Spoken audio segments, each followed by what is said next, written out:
Recently Pakistan کے army chief general Raheel Sharif نے 6 ستمبر کی تقریبات میں ایک سپیچ کی ہے جس میں انہوں نے انڈیا اور پاکستان کے حوالے سے چند سٹیٹمنٹس دی ہیں. تو میں یہ چاہوں گا کہ آج ہم انہی سٹیٹمنٹس پہ بات کریں. اس گفتگو کی ایک انفرادیت اور خصوصیت یہ ہے کیونکہ ان سٹیٹمنٹس میں کشمیر کا ذکر تھا. حمید باشانی صاحب کیونکہ کشمیری ہیں اور ان کا پوائنٹ آف ویو جو ہے کشمیر کے حوالے سے بہت ہی اہمیت کا حامل ہے. تو میں یہ چاہوں گا کہ کشمیری ہونے کے ناطے ہم ان سٹیٹمنٹس کو ان کے سامنے رکھیں اور اس پہ گفتگو کریں. راحیل شریف صاحب نے اپنی سٹیٹمنٹ میں کہا ہے کہ کشمیر جو ہے وہ بر صغیر پاک و ہند کی جو پارٹیشن ہوئی ہے اس کا ایک نامکمل ایجنڈا ہے. تو میں یہ چاہوں گا باشانی صاحب آپ ایک کشمیری ہونے کے ناطے آپ یہ بتائیں کہ آپ اس سٹیٹمنٹ کو کیسے دیکھتے ہیں؟ دیکھیں جی، یہ تو چونکہ سٹیٹمنٹ پورے انڈین سب کانٹیننٹ کے تناظر میں ہے، لیکن بات چونکہ وہ کشمیر کے حوالے سے انہوں نے کی ہے، تو یہ میں سمجھتا ہوں کہ ہماری جو بہت ساری ہسٹوریکل ایسے فیکٹس ہیں، اور اس کے ساتھ ساتھ میں یہی کہوں گا کہ ہسٹوریکل جو ہماری سٹوریز ہیں جن کو جو فیکچول نہیں بھی ہیں، ان دونوں کے گرد جو ہے یہ سٹیٹمنٹ گھومتی ہے. اور اس کو اگر اس نقطہ نظر سے دیکھا جائے کہ کشمیر جو ہے، مسئلہ کشمیر، یہ بر صغیر کی تقسیم کا نامکمل ایجنڈا ہے، تو یہ اس ایک سٹیٹمنٹ کے اندر پوری تاریخ، جغرافیہ اور جو کرنٹ سچویشن ہے انڈیا ورسز پاکستان، وہ ساری سمٹ کے جو ہے اس کے اندر آ جاتی ہے. اور اس کے بہت ساری جہتیں جو ہیں وہ ہیں، ان کو اگر آپ ایک ایک کر کے کھولتے جائیں تو آپ کو حیرت ہوگی کہ یہ سٹیٹمنٹ جو ہے یہ اتنے جو شارٹ سینٹنس میں اتنے بڑی چیز کو کس طرح پیش کیا جا رہا ہے، اس کو دیکھتے ہوئے پتہ چلتا ہے. ایز اے کشمیری میں سمجھتا ہوں کہ دیکھیں، پہلی بات یہ ہے کہ ہسٹوریکلی یہ سٹیٹمنٹ جو ہے یہ کنٹراڈکٹری ہے. ہسٹری کے جو اصل واقعات ہیں ان کے ساتھ یہ میل نہیں کھاتی. اچھا، اس کی وجہ یہ ہے کہ آپ ذرا تھوڑا سا اس کو ڈیپلی جا کے ہسٹری میں دیکھیں کہ جب بر صغیر تقسیم ہوا، ہندوستان اور پاکستان علیحدہ ہوئے، تو اس وقت جو ہے وہ جو تاریخیں تھیں وہ 14 اور 15 اگست تھی. ٹھیک ہے جی، بلکہ اس پہ بھی کنٹروورسی ہے کہ 14 تھی یا نہیں، لیکن 15 کو دونوں ملک جو ہیں وہ آفیشیلی آزاد ہو گئے تھے. اس وقت جو ہے وہ ریاست جموں کشمیر نہ ہندوستان کا حصہ تھا اور نہ پاکستان کا حصہ تھا. 14 اور 15 اگست کو 14 اور 15 اگست کو مہاراجہ ہری سنگھ جو ہے وہ ریاست جموں کشمیر کا حکمران تھا، جس کو نہ صرف انڈیا اور پاکستان تسلیم کرتے تھے بلکہ اس وقت جو ہے وہ انگریز جو تیسری بڑی ایک فریق تھے اور طاقت تھے، وہ بھی اس کو ایک لیجیٹیمیٹ ریاست جموں کشمیر کے حکمران کی حیثیت سے مانتے تھے. ٹھیک ہے جی. اب ہندوستان کی جو تقسیم کا ایجنڈا ہے وہ تو تھا بر صغیر کی ایسی تقسیم جس میں مسلم ریاستیں جو ہیں وہ پاکستان کی طرف جا رہی ہیں اور باقی جو ہے وہ ہندوستان کے اندر ہے. اس میں کشمیر انوالو بھی نہیں تھا سرے سے. تو جو پارٹیشن کا فارمولہ تھا، نہیں، پارٹیشن کے فارمولے میں اگر آپ جاتے ہیں تو وہ تو پھر ایک بہت ہی لمبی بحث میں چلے جائیں گے. لیکن اس کو میں تھوڑا سا اس سے بچتے ہوئے لیکن تھوڑا عوام لوگوں کی جو ہے نا وہ ان کو وہ کرنے کے لیے کہ پارٹیشن کا جو ایجنڈا تھا وہ اس کے مطابق یہ تھا کہ بنیادی طور پہ جو ریاستیں ہیں، چونکہ ہندوستان میں 2 قسم کی اینٹیٹیز اس وقت تھی. ایک تو برٹش انڈیا تھی جس میں یہ ہندوستان اور پاکستان جو اب ہیں، اور ایک ریاستیں تھیں جو 552 ریاستیں تھیں. ریاست جموں کشمیر بھی ان میں سے ایک تھی. تو ریاستوں کے حوالے سے انہوں نے یہ کہا کہ جب بر صغیر سے انگریزوں کی عملداری ختم ہو جائے گی تو ریاستیں جو ہیں وہ خود اس بات کا انتخاب کریں کہ وہ کس کے ساتھ جانا چاہتی ہیں. ٹھیک ہے، ہندوستان کے ساتھ، پاکستان کے ساتھ، یا ایز اٹ از جو ہے وہ رہنا چاہتی ہیں. ٹھیک ہے. اس کی روشنی میں جو ہی انگریزوں نے جو ہے وہ جون میں جا کے فائنلی اعلان کیا کہ اب بر صغیر تقسیم ہو جائے گا، تو بہت ساری ریاستوں نے اپنے اپنے طور پہ جو ہے نا فیصلے کرنے شروع کر دیے، جس میں مثلا ریاست حیدرآباد تھی جس نے خود مختاری کا اعلان کر دیا کہ ہم نے کسی کے ساتھ نہیں جانا، ہم خود مختار رہیں گے. اسی طرح ریاست جموں کشمیر جو ہے اس کا اس طرح کا کوئی کسی قسم کا کوئی اعلان نہیں تھا کہ ہم انڈیا یا پاکستان کے ساتھ جائیں گے. لابنگ دونوں طرف سے ہو رہی تھی. ہندوستان اور پاکستان کی طرف سے. اس طرف سے جو ہے وہ گاندھی جی اور نہرو جو ہیں وہ اس میں بہت زیادہ ایکٹیو تھے, ایک پرسنل انٹرسٹ لے رہے تھے. ادھر سے قائد اعظم محمد علی جناح کی انٹرسٹ تھی. لیکن فیکٹ یہ تھا کہ لیگلی اور پریکٹیکلی ریاست جموں کشمیر ایک خود مختار ریاست تھی جس کا براہ راست تعلق جو ہے وہ انگریزوں سے بنتا تھا, برٹش انڈیا سے نہیں بنتا تھا. ٹھیک ہے جی. اب یہ جب تقسیم ہوئی تو اس کو نامکمل ایجنڈے کا مطلب یہ لیا جانا چاہیے کہ ریاست جموں کشمیر بھی تقسیم کے ایجنڈے میں شامل ہونی چاہیے, جو کہ تقسیم کے ایجنڈے کا جو ہے وہ پوائنٹ ہی ریاست جموں کشمیر نہیں تھی. اچھا, پوائنٹ اس لیے نہیں تھی کہ ریاستیں آلریڈی انہوں نے ریاستوں کو یہ اختیار دے دیا کہ وہ جو چاہیں اپنے طور پہ ڈیسیجن کریں, اور ڈیسیجن کے ظاہر ہے پھر مختلف معیار بعد میں مقرر ہوئے کہ جہاں پہ مسلمانوں کی اکثریت ہے وہ اس میں چلے جائیں. اگر ان کا حکمران کوئی مہاراجا ہے یا غیر مسلم ہے تو وہ پھر لوگوں کو کنسلٹ کیا جائے. لیکن یہ بعد کی باتیں, جو بیسک تقسیم کا ایجنڈا تھا اس کے 3 پوائنٹ تھے کہ جو مسلم اکثریتی علاقے ہیں وہ پاکستان میں جائیں, جو ہندوستان کے ساتھ جائیں, اور ریاستیں جو ہیں وہ آزاد ہیں کہ وہ اپنے فیوچر کے بارے میں ڈیسیجن کریں, اور ڈیسیجن کرتے وقت وہ مختلف جو فیکٹرز ہیں وہ ذہن میں رکھیں. یہ ایک جسٹ گائیڈ لائن تھی, اگر وہ فیکٹر نہ بھی ذہن میں رکھیں تو یہ جسٹ ایک گائیڈ لائن تھی, یہ کوئی مینڈیٹوری قسم کا آپشن جو ہے وہ نہیں تھا.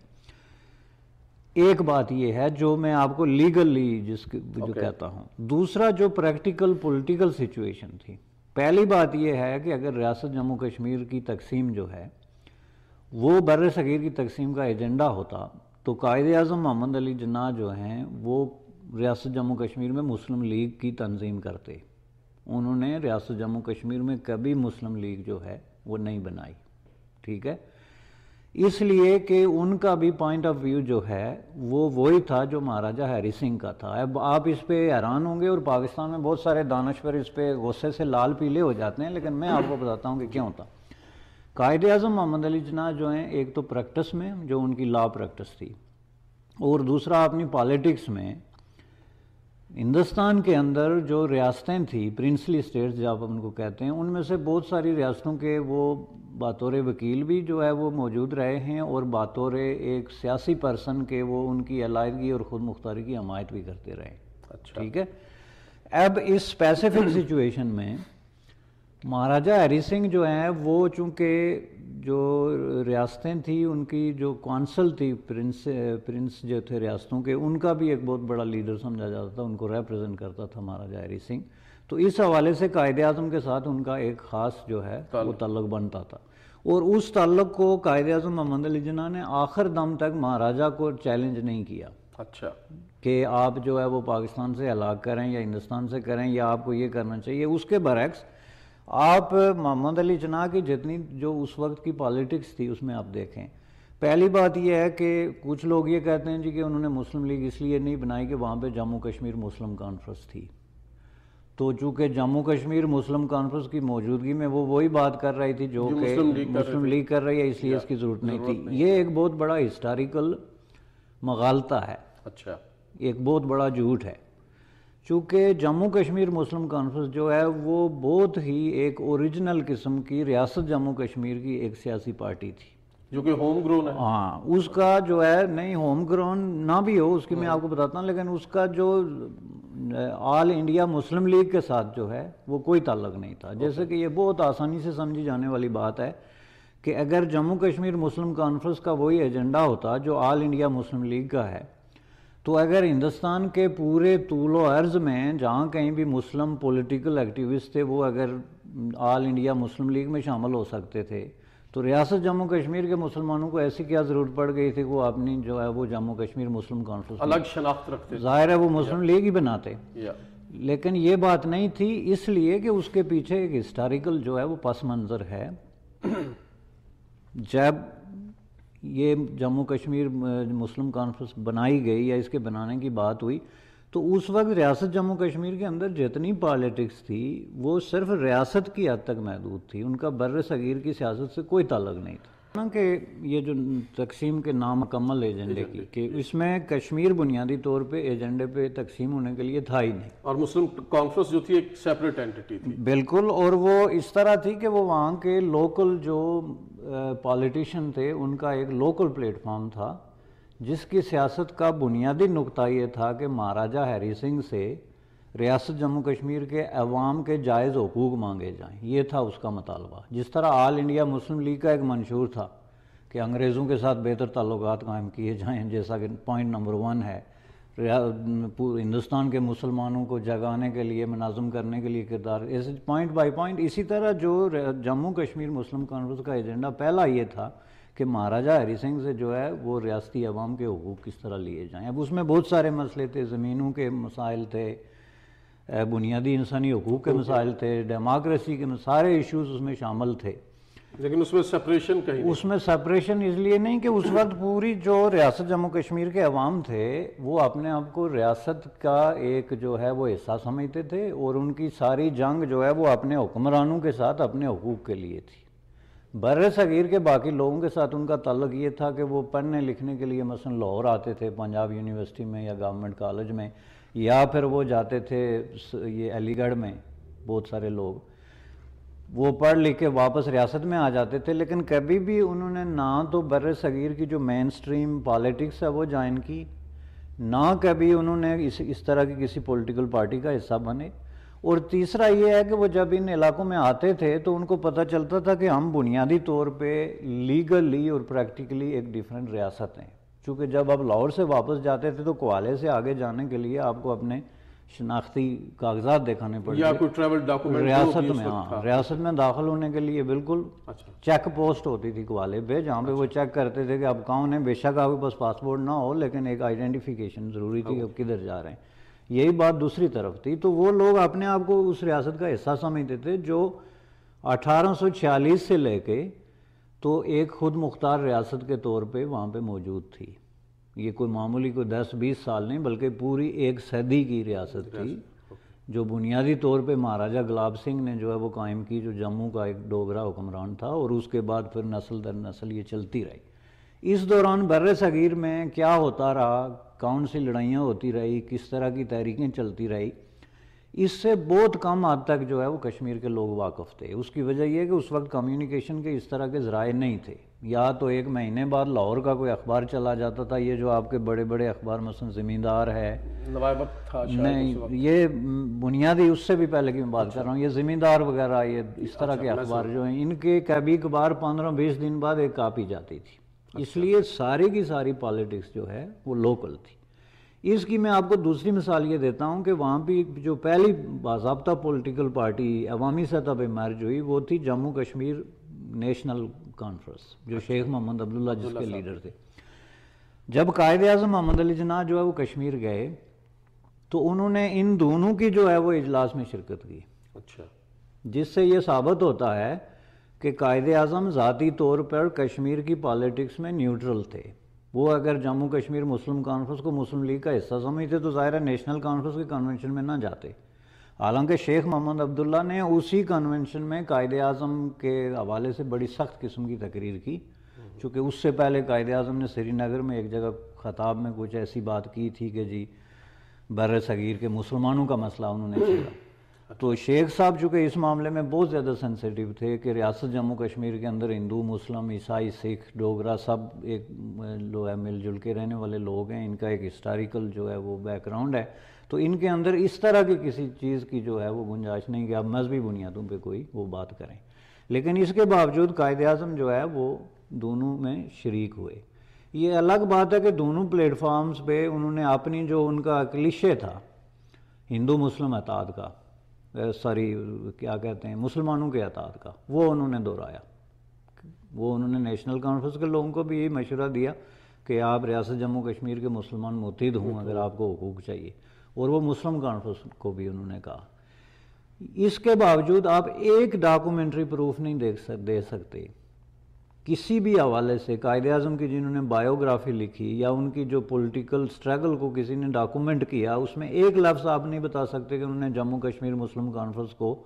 آل انڈیا مسلم لیگ کا حصہ یا اس کا کوئی لوکل ریپرزینٹیٹیو سمجھا. گویا یہ ہمیشہ سے ایک علیحدہ شناخت تھی. ایگزیکٹلی. اب اگر قائد اعظم محمد علی جناح جو ہے ان کا سب سے بڑا ایجنڈا بر صغیر کی تقسیم تھا، اور کشمیر اگر اس ایجنڈے پہ شامل ہوتا تو وہ ظاہر کشمیر کو بھی اس میں شامل کرتے. 2 دفعہ انہوں نے کشمیر وزٹ کیا، جو آخری دنوں میں آخری جب یہ تحریک کی بات چل پڑی تھی پاکستان کی، تو انہوں نے دونوں دفعہ جو ہے، ایک دفعہ تو تین مہینے بھی وہ جو ہے وہ رہے، چونکہ صحت کے حوالے سے وہاں وہ صحت افزا مقام پہ، انہوں نے وہاں پہ اس طرح کی کسی پولیٹیکل ایکٹیویٹی میں حصہ نہیں لیا جس میں کشمیر کو تقسیم کے ایجنڈے پہ جو ہے وہ شامل کیا جائے. اس کے بعد کیا ہوا؟ جب پاکستان بن گیا 14 اگست 1947 کو اور 15 اگست 1947 کو جب ہندوستان اور پاکستان بن گئے، اس کے بعد مہاراجا ہری سنگھ نے واضح طور پہ یہ سٹینڈ لے لیا کہ نہیں جی، میں جو ہے دونوں میں سے کسی کے ساتھ بھی فی الحال شامل نہیں ہو سکتا. اچھا. اب اس نے باقاعدہ سٹینڈ سٹل ایگریمنٹ کی پروپوزل دی. سٹینڈ سٹل ایگریمنٹ کا مطلب یہ ہے کہ ریاست جموں کشمیر کو ایز اٹ از فی الحال رہنے دیا جائے. ایز اٹ از کا مطلب یہ ہے کہ 1846 سے لے کے ریاست کا جو سٹیٹس ہے اس کو فی الحال برقرار رکھا جائے. یہ جو سٹینڈ سٹل پروپوزل تھی یہ انہوں نے قائد اعظم محمد علی جناح کو بھیجی پاکستان کو، پاکستان نے اس پہ سائن کر دی. اچھا. اب وہ سائن کرنے کا مطلب کیا ہے کہ مہاراجا ہری سنگھ کو ریاست جموں کشمیر کا لیجیٹیمیٹ ریپریزنٹیٹیو سمجھتے ہوئے انہوں نے سٹینڈ سٹل ایگریمنٹ پہ سائن کیے کہ جی یہ جائز حکمران ہے اور اس کی یہ ریاست جموں کشمیر کے ایما پہ یہ ہمارے ساتھ ایگریمنٹ کر رہا ہے کہ ریاست کی ایز اٹ از سچویشن برقرار رہے گی، اور پاکستان اس سلسلے میں کچھ ذمہ داریاں جو مہاراجا ہری سنگھ پاکستان کو دینا چاہتا تھا اس وقت، مثلا پوسٹل سروسز، اس طرح کے چونکہ بہت سارے معاملات پہلے سے باراستہ راول پنڈی جو ہے وہ ریاست کے معاملات چلتے تھے. تو راول پنڈی چونکہ پاکستان میں شامل ہو گیا تو یہ جو روڈ تھی، مین روڈ مظفر آباد راول پنڈی کوالے سے آتے ہوئے، اس کی وجہ سے انہوں نے پھر یہ کہا کہ ہمارے جو اس طرح کے معاملات ہیں، کمیونیکیشن ہے، پوسٹل سروسز ہیں، یہ چیزیں پاکستان اس کی دیکھ بھال کرے گا. پاکستان نے اس کو ایگری کیا. لیکن میں چاہوں گا کہ ہمارے ناظرین کے لیے آپ یہ بھی ہمیں بتائیے، کیا مہاراجا نے کوئی ایسا سٹینڈ سٹل ایگریمنٹ جو ہے بھارت کے ساتھ، انڈیا کے ساتھ بھی کیا؟ سیم ایگریمنٹ انہوں نے انڈیا کے ساتھ، یہی ایگریمنٹ انہوں نے بھیجا، جس کے جواب میں انڈیا نے یہ کہا کہ انڈیا نے یہ سائن کرنے سے انکار کر دیا کہ ہم سٹینڈ سٹل ایگریمنٹ سائن نہیں کرتے. اچھا. اب یہ بڑی امپارٹنٹ چیز ہے، اور یہ اس لیے امپارٹنٹ چیز ہے کہ ہماری جو جنریشن ٹو جنریشن جھوٹ بولا جا رہا ہے یہ جا کے اس نقطے پہ ایکسپوز ہوتا ہے اگر آپ اس کو گہرائی سے دیکھیں. اچھا. پہلی بات یہ ہے کہ آپ دنیا کے کسی اسکالر کو جس نے کہ ہندوستان پہ لکھا ہے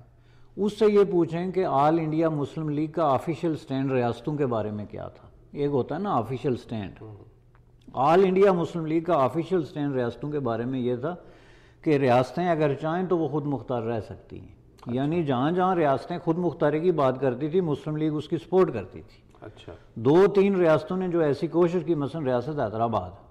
سب نے دیکھا کہ مسلم لیگ نے کھل کر اس کی حمایت کی. ہندوستان کی پالیسی اس کے برعکس، جو آل انڈیا کانگریس کی پالیسی یہ تھی کہ ریاستوں کو خود مختار نہیں ہونا چاہیے چونکہ اس سے ہندوستان تقسیم ہو رہا ہے. ظاہر ہے جو 552 ریاستیں تھیں اس میں سے سوائے چند ایک کے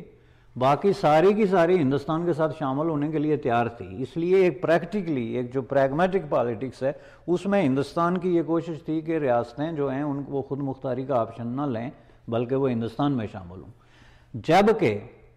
پاکستان کے ساتھ 552 ریاستیں تو ان میں سے زیادہ سے زیادہ 2 یا 3 کی بات ہو سکتی تھی نا، جو مسلمان ریاستیں مثلا حیدرآباد ہو گئی، کشمیر ہو گئی، چلو یہ مان لیتے ہیں، لیکن باقی 500 نے تو ہندوستان کے ساتھ ہی جانا تھا. اس لیے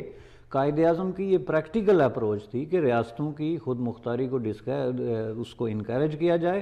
اور اس کو ہندوستان کے ساتھ جو شامل ہونے سے روکنے کا طریقہ یہی ہے. اس لیے ان میں ایک کنسسٹنسی تھی رائٹ فرام 1930s جو ہے کہ ریاستوں کے معاملے میں وہ ریاستی جو حکمران تھے ان کی وہ حمایت کرتے تھے. فرمایا کہ قائد اعظم جو تھے وہ ہمیشہ اس سپورٹ پہ رہے اور وہاں کے جو بھی حکمران تھے اور وہ انہیں سپورٹ کرتے تھے. اس حوالے سے اگر انہیں وہ پورا اختیار دیتے تھے، اگر وہ چاہیں تو وہ الحاق کریں، اگر نہ چاہیں تو وہ فری رہے. یہ میں یہ چاہوں گا آپ اسی سلسلے کو نہیں اس میں سر یہ صرف یہی بات نہیں تھی. آپ ایسے کریں, آپ جو ڈاکومنٹس ہیں برٹش لائبریری میں وہ جا کے اٹھا کے دیکھ لیں. آپ اخبارات نکال رہے ہیں اس وقت جو لنڈن سے نکلتے تھے یا خود ہندوستان سے, ان اخبارات کی کاپیاں اٹھا کے آپ دیکھیں کہ جب تقسیم کی ڈسکشن شروع ہوئی تو اس میں آل انڈیا مسلم لیگ کا آفیشیل سٹینڈ کیا تھا اور قائد اعظم کی تقاریر کیا تھی. یہ کوئی ایسی مشکل کام تو نہیں نا کہ ہم جھوٹ کو مان لیں. قائد اعظم نے کھل کے ہر جگہ پہ یہ کہا کہ ریاستیں جو ہیں وہ اپنے معاملات میں آزاد ہیں کہ وہ کیا ڈیسیجن کرتی ہیں, نمبر 1. نمبر 2, آل انڈیا مسلم لیگ کے جو آفیشیل ڈاکومنٹس ہیں انہوں نے ریاستوں کی آزادی کی بات کی,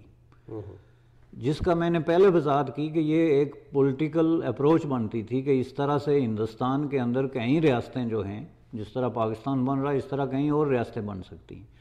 تیسرا یہ کہ جب پریکٹیکلی یہ ایشو شروع ہوا, ریاست حیدرآباد نے جب یہ اعلان کیا کہ ہم خود مختار رہیں گے, تو اس پہ اس وقت یہ ایلیگیشن لگایا گیا کہ پاکستان نے اس کو فائننس کیا ہے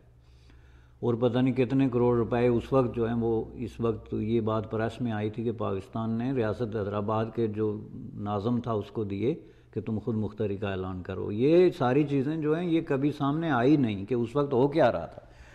تیسری چیز یہ تھی کہ یہ کنسسٹنٹ تھا اور یہ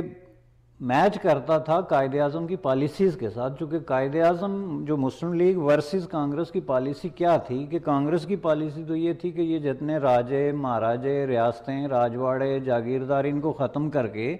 ان سے زمینیں جاگیریں وغیرہ لے کے تو ایک نیا نظام ہم کام کریں گے, یہ تھی کانگریس. دوسری طرف مسلم لیگ یہ کہتی تھی کہ نہیں یہ نہیں ہوگا کہ جو زمینیں ہم لوگوں سے چھینیں یا جاگیریں چھینیں یا ریاستیں چھینیں یہ ان کے جو مالک ہیں یا وہاں کے عوام ہیں یہ ان کا کام ہے, ہمارا نہیں ہے. یعنی دوسری طرف دوسرا مطلب یہ تھا. اب ریاستوں کے وجود کو برقرار رکھنے کی جو پالیسی ہے وہ مسلم لیگ کا جو مینیفیسٹو ہے اس کے ساتھ میچ کرتی تھی. یہی وجہ ہے کہ ریاست جموں کشمیر کے معاملے میں آخری وقت تک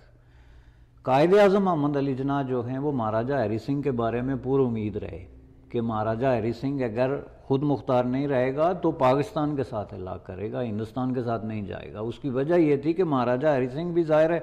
یہ جانتا تھا کہ ہندوستان کے ساتھ ہلاک کی صورت میں اس کے جو اپنا راجواڑہ ہے وہ باقی برقرار نہیں رہے گا, چونکہ کانگریس تو جو اسلحہ کی بات کر رہی تھی. ٹھیک ہے نا. اس کے بعد اس میں کوئی شک کی گنجائش نہیں رہتی کہ ریاستیں جو ہیں وہ تقسیم کا ایجنڈے پہ نہیں تھی. ریاستوں کا یہ اختیار تھا کہ وہ اپنی مرضی کا فیصلہ کریں. کوئی بھی ریاست بطور ریاست تقسیم ہونے والی بات نہیں ہو رہی تھی. یہ تو مسلمانوں کی تقسیم کی بات ہو رہی تھی کہ کوئی اگر کہیں کسی بھی جگہ پہ ہے, ریاست میں ہے یا ریاست سے باہر برٹش انڈیا میں ہے, وہ اپنے مستقبل کا فیصلہ جو ہے کرنے کے لیے پاکستان کے ساتھ جا سکتا ہے. تو اس لیے میں یہ کہتا ہوں کہ یہ اصل میں قائد اعظم محمد علی جناح کی پالیسیز کو نہ سمجھنے اور جو آل انڈیا مسلم لیگ کی اس وقت آفیشیل پالیسی تھی ریاستوں کے بارے میں اس کو چھپانے کا جو ہے وہ ایک کوشش ہے. یہ کہنا کہ ریاست جموں کشمیر جو ہے وہ بر صغیر کی تقسیم کا ایک نامکمل ایجنڈا. جب یہاں پہ ایک سوال ہوتا ہے کہ بطور کشمیری ہندوستان نے جب اس ایگریمنٹ کو سگنیچر نہیں کیے, آپ اس چیز کو کیسے دیکھتے ہیں؟ نہیں, اس کی ایک وجہ ہے, یہ ایک اصولی سٹینڈ تھا ہندوستان کا. اچھا. کہ ہم اس پہ سگنیچر اس لیے نہیں کرتے کہ ہندوستان کا تو واضح سٹینڈ یہ تھا کہ جی ریاست جموں کشمیر جو ہے وہ ہندوستان کا حصہ ہے, بننا چاہتا ہے, ہندوستان میں شامل ہوگا. تو آپ جو ہے وہ سٹینڈ اسٹل ایگریمنٹ ہمارے ساتھ کیوں کرتے ہیں, آپ ہمارے ساتھ جو ہے وہ شامل کیوں نہیں ہوتے؟ اچھا. چونکہ ہندوستان کی تو یہ کلیئر پالیسی تھی کہ ریاستیں ہندوستان کے ساتھ شامل ہوں. یہ تو مسلم لیگ کی پالیسی تھی جس میں دو آرائیں تھیں کہ شامل ہوں یا خود مختار رہیں. جیسے حیدرآباد کی خود مختاری کی کھل کے حمایت کی انہوں نے, اخبارات نکالیں آپ اس وقت کے 47 کے سارے, جون سے لے کے تو سپتمبر تک کے اخبارات نکالیں, ریاستوں کے بارے میں سارے سٹیٹمنٹیں آپ پڑھ کے دیکھیں گے. جب حیدرآباد ریاست نے اعلان کیا خود مختاری کا تو سب سے پہلے پاکستان سے سٹیٹمنٹ آئی کہ ہم اس کی حمایت کرتے ہیں. تو آپ اگر ریاست حیدرآباد کی خود مختاری کی حمایت کرتے ہیں تو آپ کیسے کہہ سکتے ہیں ہم ریاست جموں کشمیر کی خود مختاری کی نہیں کرتے, حیدرآباد تو بہت کم عرصہ جو ہے وہ خود مختار رہا، ریاست جموں کشمیر تو 5000 سال سے مختلف شکلوں میں مختلف اوقات میں ایک خود مختار ریاست رہی ہے۔ لیکن مشہد صاحب سوال تو یہاں پہ پیدا ہوتا ہے نا کہ مہاراجہ کی خواہش تو یہ تھی کہ وہ اپنی ایک انڈیپینڈنٹ حیثیت قائم رکھے، جبکہ انڈیا نے اس پہ سگنیچر نہیں کیے۔ اس کی وجہ انڈیا کی یہی تھی کہ انڈیا کی پالیسی میں یہ تھا کہ اگر ہم اس پہ سگنیچر کرتے ہیں تو اس کا مطلب ہے کہ ہم ریاست کی خود مختاری کو مان لیتے ہیں۔ ہاں میں بھی یہی اصل میں پوچھنا یہ چاہ رہا تھا کہ سائن نہ کرنے کی صورت میں ریاست کی خود مختاری جو ہے وہ تو ختم ہوتی ہے۔ ایگزیکٹلی، اس لیے انہوں نے کہا کہ ہم سائن نہیں کرتے۔ یہ تو پھر بعد کے واقعات ہیں کہ کس طرح مہاراجہ ہری سنگھ جو ہے اس کو اقتدار چھوڑ کے بھاگنا پڑا یا پھر ہندوستان کے ساتھ اس کو الگ کرنا پڑا، یہ الگ سٹوری ہے جس پہ ہم ڈسکس نہیں کر رہے۔ ہماری اس وقت ڈسکشن یہ ہے کہ کیا ریاست جموں کشمیر جو ہے وہ اس وقت کی جو تقسیم کا ایجنڈا تھا اس کا کوئی آئٹم یہ تھا۔ ایک تو میں نے آپ کو لیگل اور پولیٹیکل سچویشن بتائی کہ جب ایک مین پارٹی جو تقسیم کی سب سے بڑی دعوے دار بلکہ پرچارک جو ہے وہ آل انڈیا مسلم لیگ، اس کے منشور میں یہ شامل نہیں کہ ریاستوں کو شامل کیا جائے، اس کا منشور میں یہ پہلا نقطہ ہے کہ ریاستوں کی خود مختاری کی حمایت کی جائے کہ اگر کوئی ریاست خود مختار رہنا چاہتی ہے۔ قائد اعظم محمد علی جناح کی یہی پالیسی ہے۔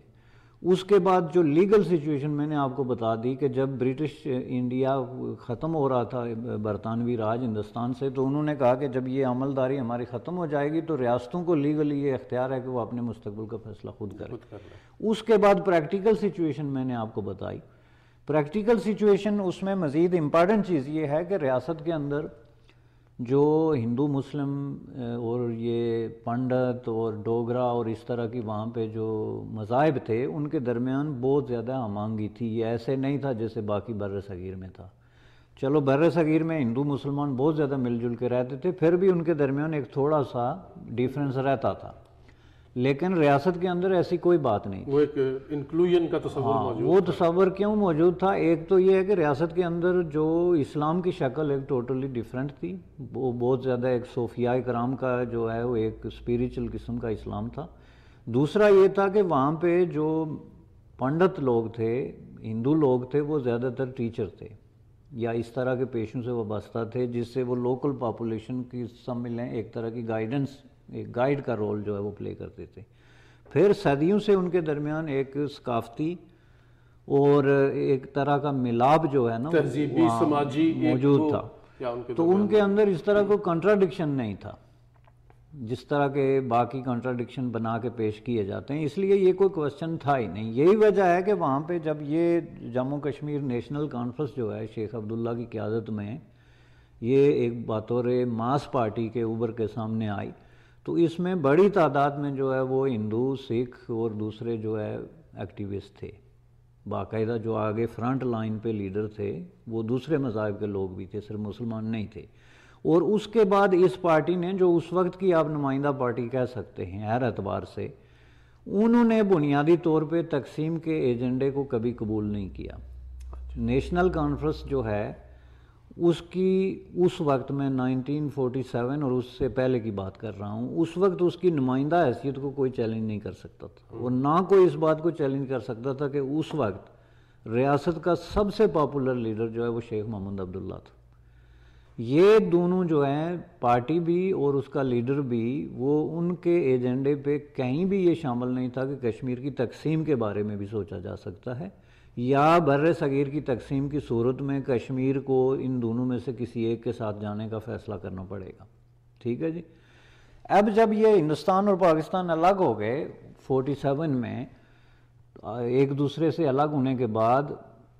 ریاست جو ہے وہ بطور ریاست جو ہے وہ موجود رہی 14 اگست کو۔ اس کے بعد اگست کے آخر میں جو ہے ایک طرح کی ملیٹنسی، لوکل ملیٹنسی جو ہے وہ شروع ہوئی، جو مہاراجہ کے خلاف تھی،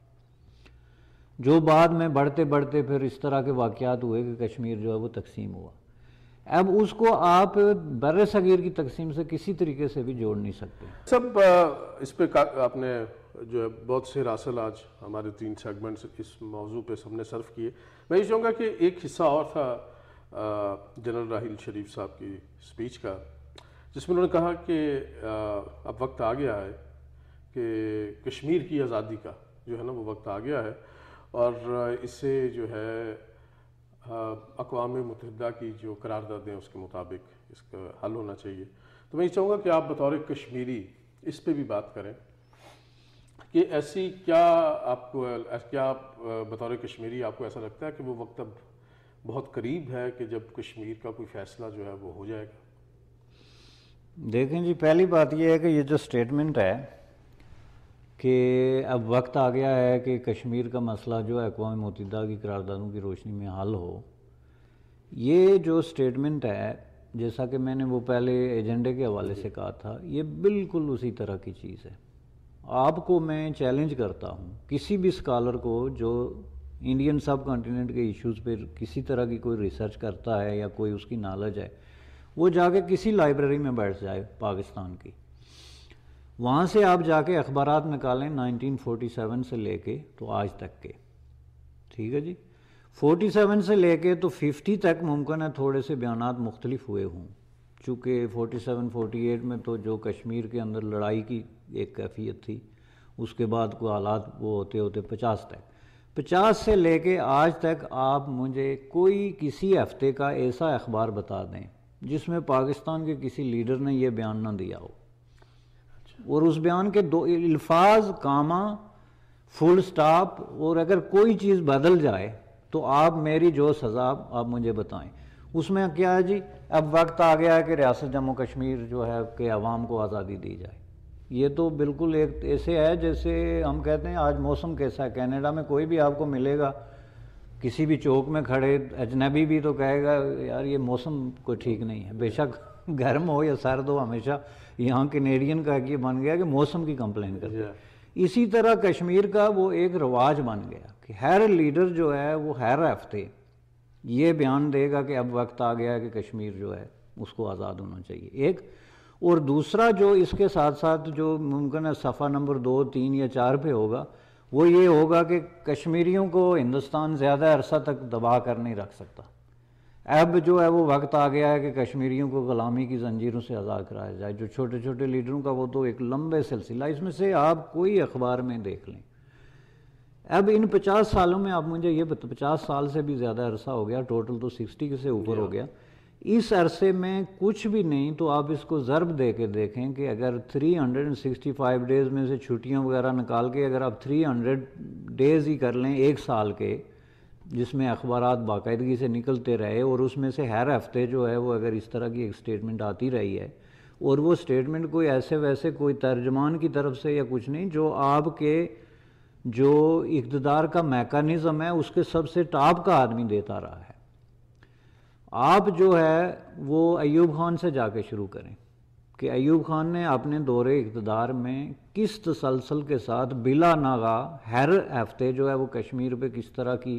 گفتگو کی. بالکل ایگزیکٹلی کہ اب وقت آ گیا ہے. اور انہوں نے تو صرف گفتگو تک ہی اکتفا نہیں کیا بلکہ وقت لانے کی بھی 2-3 دفعہ جو ہے انہوں نے پریکٹیکلی کوشش بھی کی. یہ جو آپریشن جبرالٹر اسی موقع کی بات ہے، یا آپریشن گرانڈ سلام، یہ جو جنرل صاحب نے بیان دیا یہ اسی موقع پہ دیا نا 6 سپتمبر کی جنگ پہ. اور یہ جو 6 سپتمبر کی جنگ ہے اس کا بھی تعلق تو پھر براہ راست جا کے کشمیر سے بنتا تھا. اور یہ جنگ شروع کرنے سے پہلے بھی یہ بیانات آتے تھے کہ جناب اب وقت آ گیا کہ کشمیر آزاد ہو جائے، اور وہ ختم ہونے کے بعد بھی وہ بیانات ہوتے رہے. اس کے بعد آپ دیکھیں ذوالفقار علی بھٹو، ان کی سیاست کی وہ کہتے ہیں جی کہ پارٹی بنی ہی کشمیر ایشو پہ تھی. اب اس کے جو ڈسیپلز ہیں ان کا تو یہ دعویٰ ہے باقاعدہ کہ جی پیپلز پارٹی کی بنیادی مسئلہ کشمیر پہ رکھی گئی تھی. وزیر خارجہ تھے اور ایک سپیچ بھی تھی. اور آپ بھٹو صاحب کی ایک سپیچ نہیں، ان کے بیانات اسی طرح اخبارات میں دیکھیں یا ان کے ترجمان کے بیانات، وہ اب کشمیر پہ مسلسل جی کہ ان کو زیادہ دیر تک غلام نہیں رکھا جا سکتا. اب وقت آ گیا کہ بھارت اپنا بوریا بستر سمیٹ لے، ہم بازو توڑ دیں گے، آنکھیں نکال دیں گے. اس کے بعد آپ آگے جائیں ضیاء الحق کے زمانے میں آپ دیکھ لیں کہ آلدو کہ ضیاء الحق نے کشمیر پہ ایک بالکل ڈیفرنٹ جو ہے وہ ایک رول پلے کیا، لیکن بات کرنے کی اور اسٹیٹمنٹوں کی حد تک اس کے لیڈر اور پرائم منسٹر اور جو بھی تھے وہ اسی طرح دیتے رہے. جی اب وقت آ گیا. اب یہ مشرف صاحب سے ہوتا ہوا ابھی تک میرے خیال میں اس پورے چین میں جس آدمی نے خاموشی اختیار کی وہ آصف علی زرداری صاحب تھے. کہ انہوں نے یہ نہیں کہا کہ اب وقت آ گیا، حالانکہ ان کو بھی جب بھی کشمیر پہ موقع ملا انہوں نے کہا بس ابھی حل ہونے والا ہے، اس کو کوئی نہیں روک ان سکتا۔ کی مصروفیات کچھ اور تھیں، کشمیر شاید ان کی دلچسپی کا موضوع بھی نہیں تھا۔ کچھ ایسی بات مجھے لگتی ہے، حالانکہ ابھی حال ہی میں انہوں نے ایک اس پہ زبردست بیان ڈالا ہے کہ جی مشرف صاحب نے اس پہ سودے بازی کر دی تھی، جیسے اچانک کسی کو خواب آیا رات کو۔ اب یہ جو جنرل صاحب نے بات کہی ہے اس میں کوئی بات نئی نہیں، یہ تسلسل سے کم از کم کچھ بھی نہیں تو 20,000 دفعہ یہ بیان دہرایا جا چکا ہے۔ پاکستان کی پریس، تمام سرکاری ڈاکومنٹس، وزارت اطلاعات، یہ سارے اس کے گواہ ہیں، اور اس پہ اگر کسی شک کی گنجائش ہے تو جا کے اخبارات نکال کے دیکھ لیں آپ کہ اس میں کوئی نئی بات نہیں، اس میں کسی طرح کی نہ کوئی نیا لفظ ہے نہ کسی طرح کا کوئی کام ہے یا فل سٹاپ کا فرق ہے۔ جس کا دوسرا مطلب کیا ہے، دیکھیں وہ جو کہتے ہیں نا جی فلاں سائنسدان نے کہا تھا کہ آپ ایک ہی بات 10 سال سے دہرا رہے ہیں تو اس کے نتائج وہی اگر نکل رہے ہیں تو اس کا مطلب آپ وقت ضائع کر رہے ہیں نا، یا آپ ذہنی طور پہ وہ نہیں ہیں۔ اب سوال یہ پیدا ہوتا ہے کہ 50 سال سے آپ کہہ رہے ہیں کہ اب وقت آ گیا ہے، نصف صدی کو معمولی عرصہ نہیں ہوتا، اور نصف صدی میں آپ ایک ہی بات دہرا رہے ہیں اور آپ نے اتنے تسلسل سے دہرا دی کہ وہ اب آپ کو خود اس کے سچائی پہ یقین ہونا شروع ہو گیا۔ ممکن ہے جنرل صاحب کو یقین ہو کہ کشمیر جو ہے وہ آزاد ہونے والا ہے، چونکہ جب آپ اپنے آپ سے اتنے تسلسل سے جھوٹ بولیں گے تو ظاہر ہے آپ کا ایک سائیکالوجیکل میک اپ اسی طریقے سے بن جاتا ہے۔ ورنہ آپ مجھے یہ بتائیں کہ آج کے دور میں یہ جس میں ہم آج یہاں پہ 9 سپتمبر 2015 میں ایسی کیا بات ہو گئی کہ جس کی وجہ سے کشمیر جو ہے وہ، مجھے کشمیری، میری زندگی کی سب سے بڑی خواہش یہ ہے کہ کشمیر ایک جمہوری، خوشحال اور ایک باعزت قسم کا معاشرہ بنے، اس پہ کسی کو کوئی وہ نہیں، لیکن سوال یہ ہے کہ ایسی کیا بات ہو گئی کہ یہ آزاد ہونے والا ہے؟ کیا ہندوستان پہلے سے کمزور ہو گیا؟ آج سے 50 سال پہلے جنرل نے جب یہ بیان دیا تھا، اس وقت کے ہندوستان میں اور آج کے ہندوستان میں کم از کم 1000 درجہ طاقت کا فرق ہے، 1000 درجہ زیادہ ہندوستان طاقتور ہو گیا ہوگا، اس کی فوجیں کہیں گنا زیادہ مضبوط ہو گئی ہوں گی، اس کا جو انٹرنیشنل انفلوئنس ہے وہ کہیں زیادہ جو ہے وہ دنیا میں پھیل چکا ہے، اس کا اکنامک اور پولیٹیکل انفلوئنس جو ہے وہ آپ کے سامنے ہے۔ تو جب آپ کا ایک فریق جس کے ساتھ آپ کا تقاضا ہے